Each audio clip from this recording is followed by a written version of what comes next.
which was the hardest 6 hours of my life. But I'm so glad I followed through, as FFI gives you these opportunities to push you out of your comfort zone, to help you grow. So what's the point in taking part if you're not willing to give it your all and push past your limits?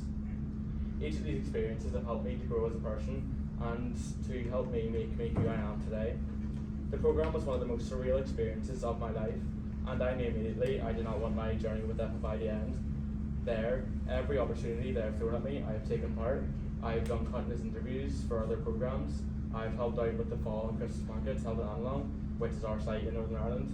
And finally, I applied to be part of this programme here, to further build my skills as an FFI alumni, as part of Team Frontier.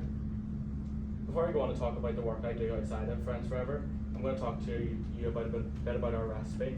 The recipe is an acronym that we have at FFI. It stands for resilience, empathy, communication, impact, playfulness, and effort.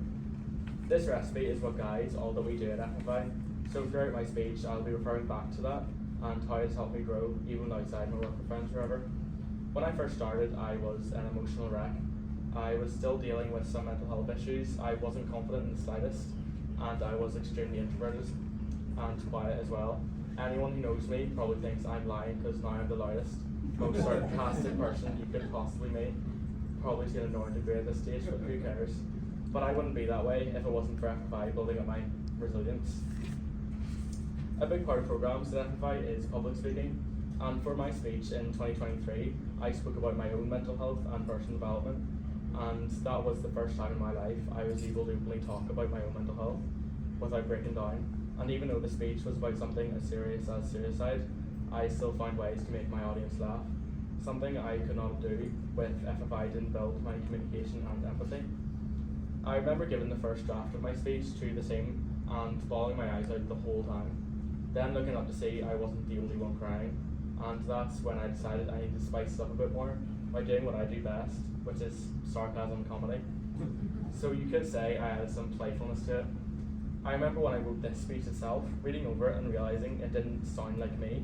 So again, just like last time, I thought about adding more jokes, but you shouldn't have to deal with my god-awful comedy. I mean, this is a speech, not a stand-up show. But back on track, ever since then, public speaking and mental health have both been my passions. I decided I wanted to do more of my life and have more of an impact on my community, and after the programme, not let that be a one-time thing. So I decided to do some research in the other organisations where I live, and this led to me finding out about the Northern Ireland Youth Forum, which the Youth Forum is a youth-led organisation which aims to promote youth voice and to help young people have opportunities to have a say about issues that affect their lives. The Forum is an executive committee made up of young people between the ages of 11 and 25, which essentially governs the organisation as a whole. This is where the youth-led part comes in. And during my research, I found out that this exec were electing a new committee, so I decided, why not? I put my name down and headed to the info session, and we were told that this exec got voted on by young people across Northern Ireland, and we had the next month to prepare and to campaign for votes. At this time, I was completely social media free, and I don't know what you're thinking, a teenager social media free, it must be a lie, was not. Don't know why I did it, but here we are. And so I did it the old-fashioned way. I got one of my closest friends to help me create flyers and gave assemblies to every year in my old secondary school. I think I ended up speaking to just over 700 students, and to try and get their votes, which is something I couldn't have done without my experience of FFI. Long story short, I was lucky enough to actually get voted on and took the next step into my journey of community and youth work, which shows that I put a lot of effort and where that part of the recipe comes into it. During my time at this organisation, I started working on other programmes within NAYF that each focusing on different issues that in the community that young people have to face. My first and most important being Elephant Comes Out of the Dark.